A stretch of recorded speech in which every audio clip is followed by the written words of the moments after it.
ఇక AP BJP అధ్యక్షుడిగా PVN Madhav బాధ్యతలు స్వీకరించారు. ఈ కార్యక్రమంలో మంత్రి సత్యకుమార్, ఎంపీ పురంధరేశ్వరి, ఎమ్మెల్సీ సోము వీరాజ్తో పాటు పలువురు బీజేపీ ప్రజాప్రతినిధులు, నాయకులు, కార్యకర్తలు పాల్గొన్నారు. తొలుత విజయవాడ మెయిన్ రోడ్డులో భారీ ర్యాలీ చేసిన అనంతరం రాష్ట్ర బీజేపీ కార్యాలయంలో పదవీ స్వీకారం చేశారు. పీవీఎన్ మాధవ్ తల్లిదండ్రులు కూడా పేద ప్రజల తరఫున పోరాటం చేసిన వారేనని, వారి వారసత్వం నుంచి వచ్చి ఆయనకు రాష్ట్ర వ్యాప్తంగా కాషాయ నేతలతో మంచి సంబంధాలున్నాయని ఎంపీ పురంధరేశ్వరి అన్నారు. ఇక బీజేపీ కింది స్థాయి కార్యకర్తల నుంచి నాయకులు అందరి అభిష్టం మేరకు పనిచేస్తారని ఏపీ నూతన బీజేపీ అధ్యక్షులు పీవీఎన్ మాధవ్ తెలిపారు. రాష్ట్రంలో బీజేపీ విస్తరణ, అభివృద్ధి కోసం కృషి చేస్తానని ఆయన అన్నారు.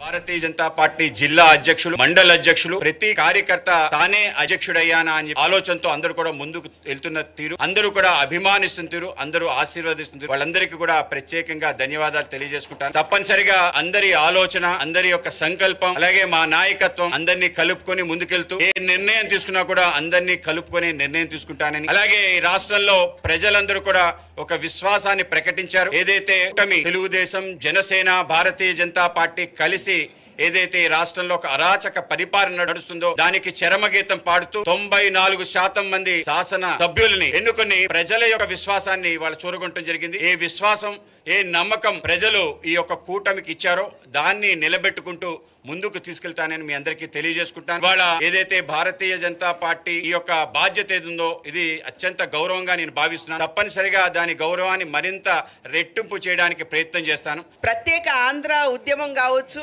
విశాఖ ఉక్కు కర్మాగారానికి సంబంధించినటువంటి ఉద్యమం కావచ్చు, అక్కడ ఉన్నటువంటి పరిశ్రమలు BHPV కావచ్చు, అటువంటి అనేక పరిశ్రమలలో ఉన్నటువంటి అక్కడ ఉన్నటువంటి పనిచేసే వారి యొక్క ఇబ్బందులు గుర్తెరిగి వారి పట్లాన పోరాటం చేయడం కావచ్చు, మంచి పోరాట పటిమ కలిగినటువంటి నాయకత్వం వారి తండ్రి గారిది, చలపతిరావు గారిది. అదేవిధంగా వారు రాష్ట్ర అధ్యక్షులుగా బాధ్యతలు నిర్వహించినటువంటి సందర్భంలో సంస్థాగత పరమైనటువంటి అంశాల పట్ల కూడా సంపూర్ణమైనటువంటి అవగాహన కలిగినటువంటి వారు. ఎమర్జెన్సీ సమయంలో కూడా వారు జైలుకు వెళ్ళినటువంటి విషయం, వారు మాత్రమే కాదు వారి సతీమణి కూడా జైలుకు వెళ్ళినటువంటి విషయం మనందరికీ తెలుసు. కనుక అటువంటి నేపథ్యం నుండి వచ్చినటువంటి పీవీఎన్ మాధవ్ గారు అన్ని విధాలా కూడా సంస్థాగత పరమైనటువంటి అంశాల పట్ల వారికి కూడా సంపూర్ణమైనటువంటి అవగాహన ఉన్నది. కార్యకర్తలతో మమేకమవుతూ ఇప్పటి వరకు కూడా ముందుకు వెళ్ళినటువంటి ప్రస్థానం వారిది. అదేవిధంగా ప్రతి ఆంధ్ర రాష్ట్రంలో ఎక్కడైనా సరే నాయకులు కావచ్చు, కార్యకర్తలు కావచ్చు పరిచయం ఉన్నటువంటి వ్యక్తి కనుక వారు ఇప్పటి నుండి కూడా పార్టీకి సారథ్యం వహిస్తూ ముందుకు తీసుకువెళ్లేటువంటి బాధ్యత వారి మీద పెట్టినటువంటి సందర్భంలో ఖచ్చితంగా వారి పదవికి, వారి బాధ్యతకి సంపూర్ణమైనటువంటి న్యాయం చేయగలరనేటువంటి